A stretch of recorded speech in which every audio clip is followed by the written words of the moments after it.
what is a patellofemoral joint? It is an articular surface between a patella and the femoral condyle. Here. So you know the first of all you should know the stabilizers of patellofemoral joint. The patellofemoral joint they are stabilized. There are three stabilities. First of all, the patellar is stabilized by the quadriceps muscle. Clear. Second, the joint surface itself. Clear. And the patella is first it is supported by quadriceps muscle. Second, it is by articular surface itself. Patellofemoral joint is stabilized by articular surface itself. And third is the patellofemoral joint is stabilized by the restraint force around the patella. Clear? Restraint force around the patella. So these are the three structures which stabilizes the patellofemoral joint. First is quadriceps, second is joint articular surface itself, and third is the restraint force. I will explain you one by one. So first of all, you should know the movement surface, as a knee flexes and extends, as knee flexion and extension, during flexion and extension, what happens? The articular surface, clear? So there is a sliding motion between the patella and femur. During knee flexion and extension, there is a sliding force between the patella. So this sliding force is studied under two headings. Here, that is tibia on femoral movement and femur on tibia movement. Here, during flexion extension, there is a sliding movement between patella and femoral condyle. Here, so tibia, there are two motions are there, closed kinematic motion and open kinematic motion. So I will explain you. So tibia on femoral motion. What is it? Femur is fixed here and tibia is moving. Here, suppose imagine this is femur and this is tibia. So now the tibia is moving on fixed femur. Here, this is called as a tibia on femur movement. And second is, suppose if you are squatting. During squatting, what happens? Tibia is fixed, clear, and the femur is moved. That is called femur on tibia movement. Clear. So during flexion extension, the patella it slides on the femoral condyle. So this sliding is opposite in these two types of movement. That is, first is tibia on femoral movement. What happens? So see, the patella is a part of tibia. Patella is a part of tibia. Why? Because patella is connected to the tibia with a ligament, patellar ligament. Clear? So when tibia is moving, patella will also move along with the tibia. If tibia is fixed, patella is fixed. Clear? So here what is moving?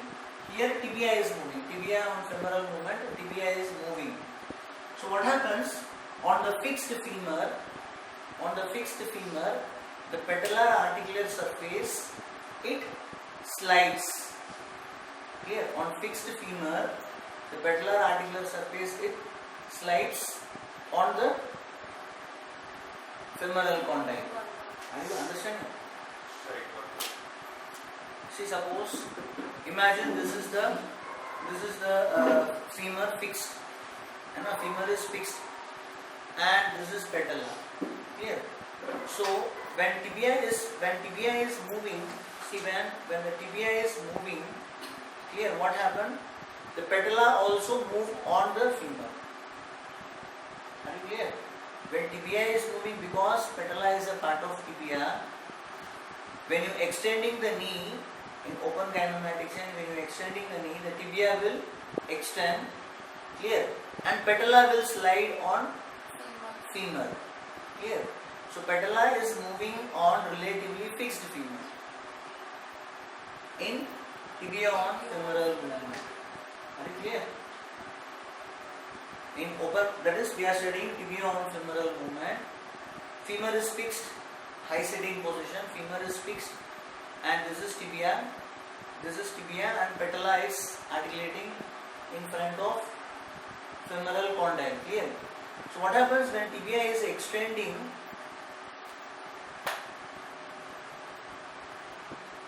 When tibia is extending, patella it slides on relatively fixed femur. Clear? So this articular surface initially, so we will study at different angle. What is the articular surface of patella at different angle of knee flexion? So first is at 135 degrees of knee flexion. That is 135 degree of knee flexion. That is, this is 90 degree flexion, and this will be almost 135 degree flexion. Clear? So at 130 degree knee flexion, so we are studying from flexion to extension. We will study at different, at 135 degree what is our contact area, what is the contact, and at 60 to 90 degree what happens, and at 20 degrees what happens, and in complete knee extension, that is 0 degree, what happens. We will study one by one. Clear? So first is at 135 degree knee flexion, the patella. Here, imagine this is the articular surface of patella. This is superior pole and this is inferior pole of patella. Clear? So at 135 degree knee flexion, the inferior pole of the patella is articulating with femoral condyle. At 135 degree knee flexion, inferior pole is articulating with the intercondylar groove of femur. Clear? I will make it more clear.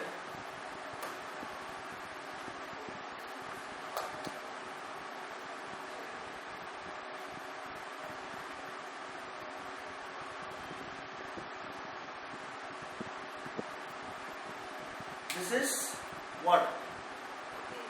Articular surface of femoral condyle. Clear? So this is the surface you are seeing.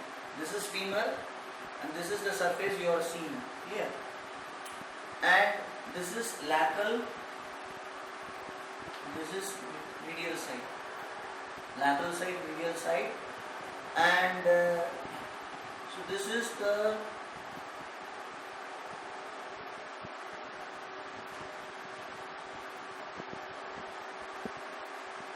patella. Clear? So this is at 135 degree knee flexion. So what is this pole? This is superior. Imagine this is the patella, posterior surface of patella. This is superior pole. This is inferior pole. So the superior surface is articulating with the condyle at 135 degree knee flexion. Are you clear? So what happens? There are, the phases of patella. There are 3 phases of patella there. This is, now I am drawing posterior surface of patella. Clear? This is medial side and this is lateral side. Clear? There are 3 phases are there in patella. So this is called odd facet, and this is called medial facet, and this is called lateral facet. There are 3 phases are there in patella: posterior surface, articulating surface. So this is lateral side and this is medial side. Clear? So this is odd facet. Odd facet and lateral facet is articulating surface at 135 degree knee flexion. Clear? So what happens? This is at 135 degree. At 60 to 90 degree flexion, that is previously it was 135 degree. Clear? And now the knee is extended. The knee is extended to 90 degree. Clear? So in this position, what is the articulating surface of patella? Now the patellar articulating surface is, now this is 90 degree and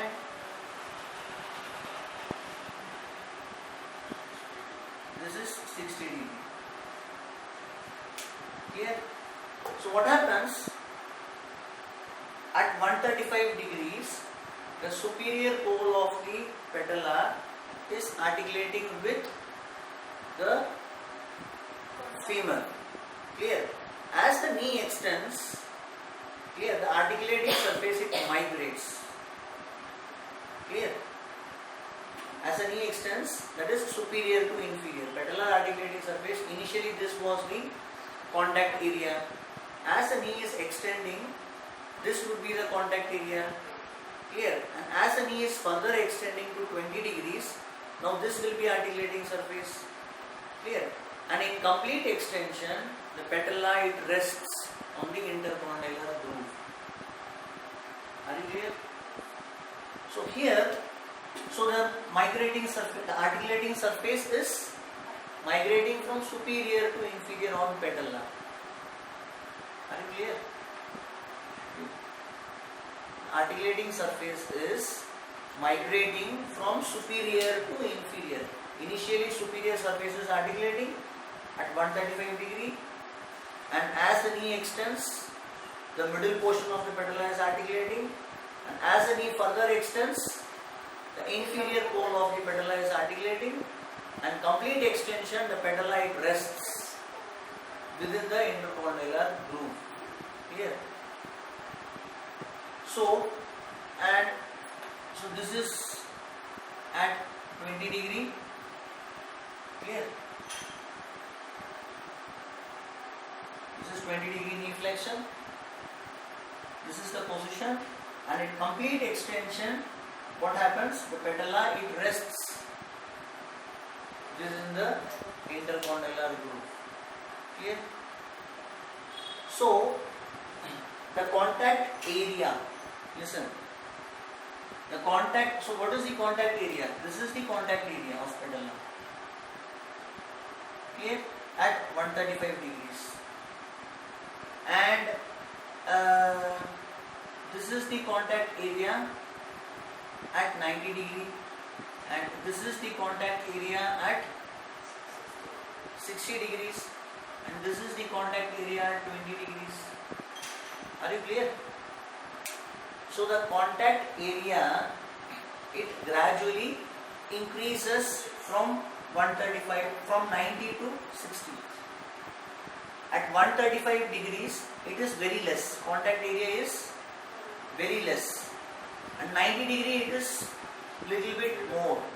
And 60 degree it is very much. So the contact area of patella is maximum in this range. 60 to 90 degree the contact area is maximum. At any given time, the articular surface of patella is 1/3 of its articular surface. At any given time, the maximum area क्या है? Maximum, I have told, the maximum contact area of patella is 1/3 of its articulating surface. Are you clear what I am telling you? The maximum articulating surface of patella is 1/3 of its articulating surface. That is, any time when a patella is not articulating with the femur completely. At any given time, patella is not articulating with the femoral condyle completely. Only 1/3 of the patella is the contact area, and and that is the maximum contact area for patella. Am I clear? So maximum contact area of patella is 1/3, and this 1/3 is between 60 to 90 degree of knee flexion. If you take 135 at 135 degree, it is not 1/3 of articulating surface, it is less than 1/3. Clear? 60 to 90 degree, it is 1/3, that is maximum. Maximum articulating surface is 1/3 of articulating surface of the patellar surface. Are you clear? Next is patellar. So this is actually what? This is called tracking of patella. And what is tracking? Patellar tracking. Patellar tracking, it is a movement between the patella and femur, and okay, that I will explain little later.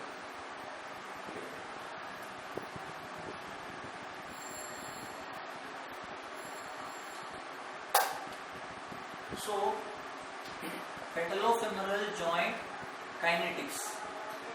So we are studying patellofemoral joint kinetics. You know what is compression force? Compression force.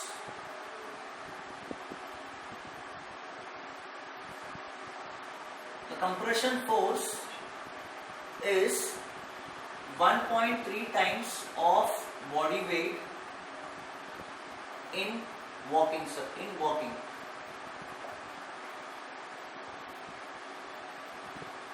I'll explain you. And it is 2.6 times during SLR, and it is 3.3 times during climbing stairs,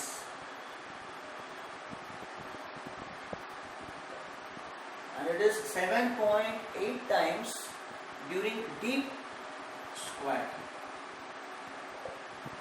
What is this? Compression force. The force, what is the reason for compression force? You know?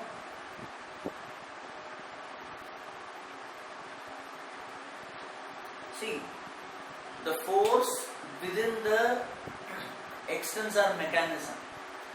The force within the extensor mechanism is directed in two ways. That is, superiorly with quadriceps tendon and inferiorly with quadriceps tendon and inferiorly with the patellar tendon. Here, see, suppose if this is femur and this is tibia and this is patella. Clear? So the force within the extensor mechanism is directed superiorly. The force is directed superiorly by through quadriceps and inferiorly by patellar. This is patellar tendon. Inferiorly patellar tendon. The force within the quadriceps mechanism is directed superiorly along the quadriceps tendon and inferiorly patellar tendon. So the resultant force will compress the patella with femoral contact. The resultant force will compress the patella with the femoral contact. This force is called as compression force. Are you clear? No. So this compression force increases as knee flexion increases. See, suppose knee is extended. If knee is extended, this compression force will be less. Clear? So see, suppose if this is the this is the degree of flexion, the compression force will be less.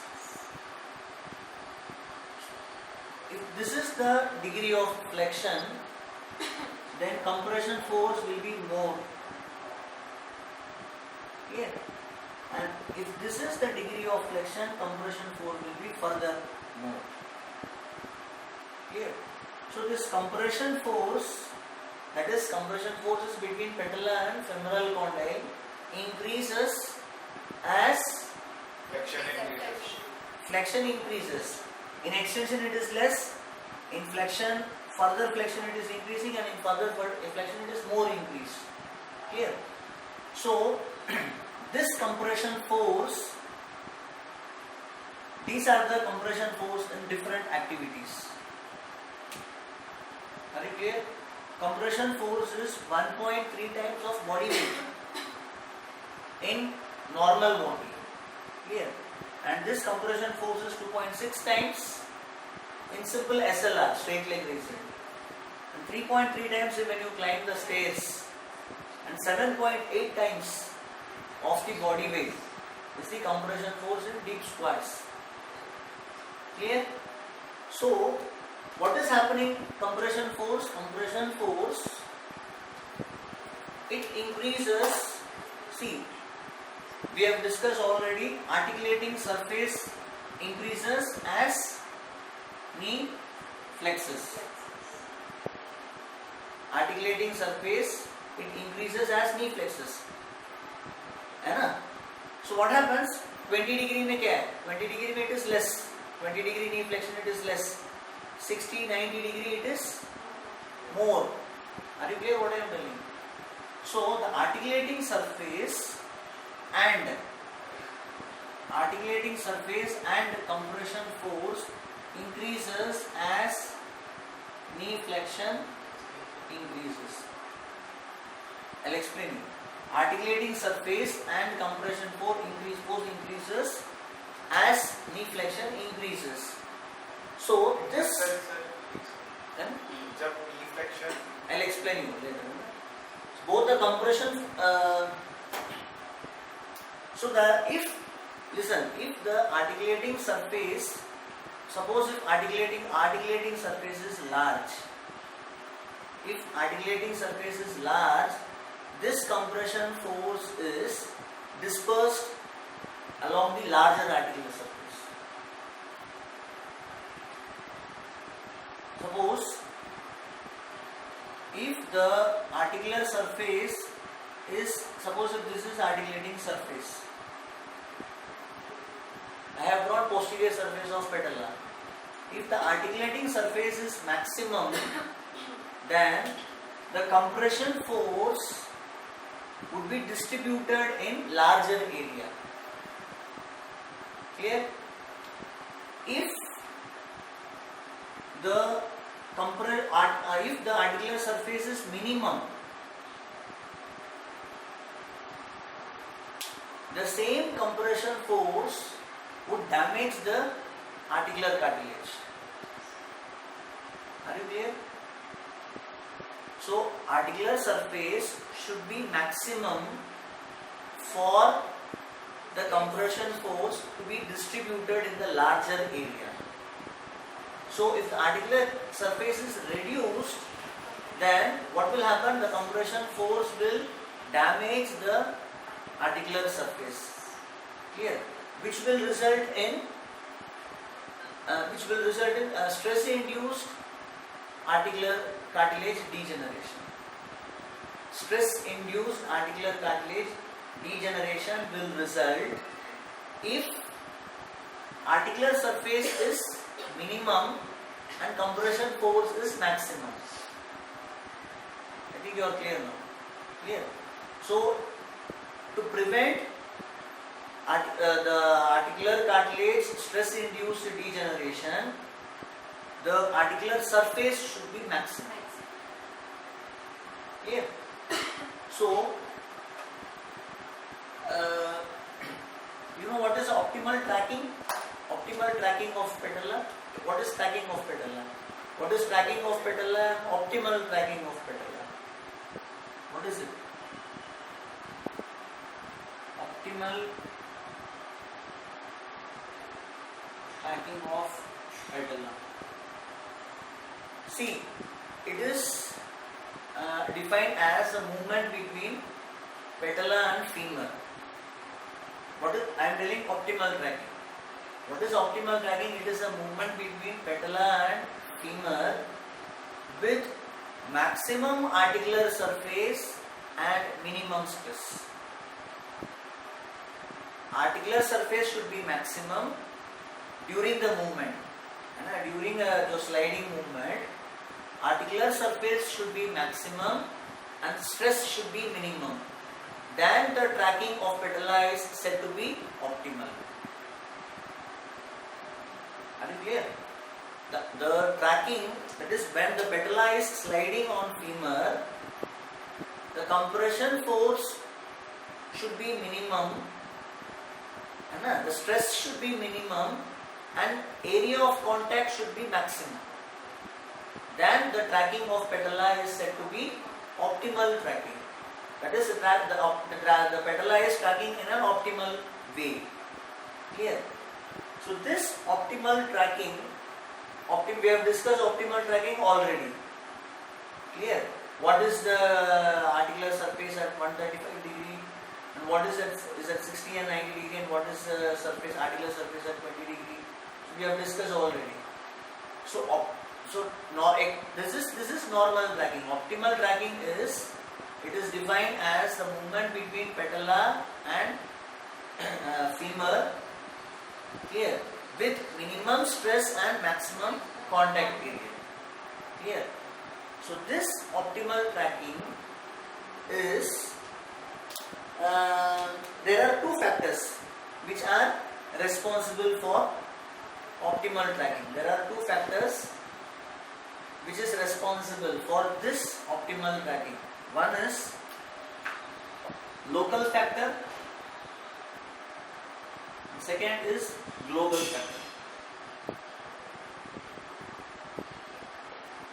Local factor and global factor, it favors the optimal tracking of patella. What is optimal tracking? Contact area should be maximum and stress should be minimum during the movement of patellar, patellofemoral joint movement.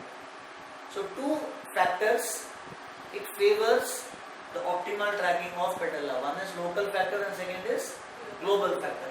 First we will discuss local factor. What is the local factor which favors the optimal tracking?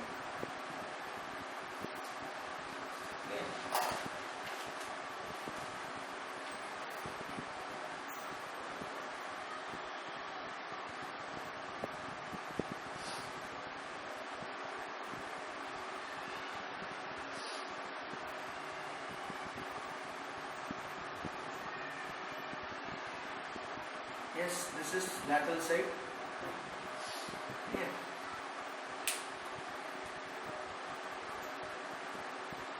What is this? Tibial tuberosity. This is patellar tendon. Patellar tendon. This is patellar tendon. Clear? And this is the force. This is the force generated by BMO.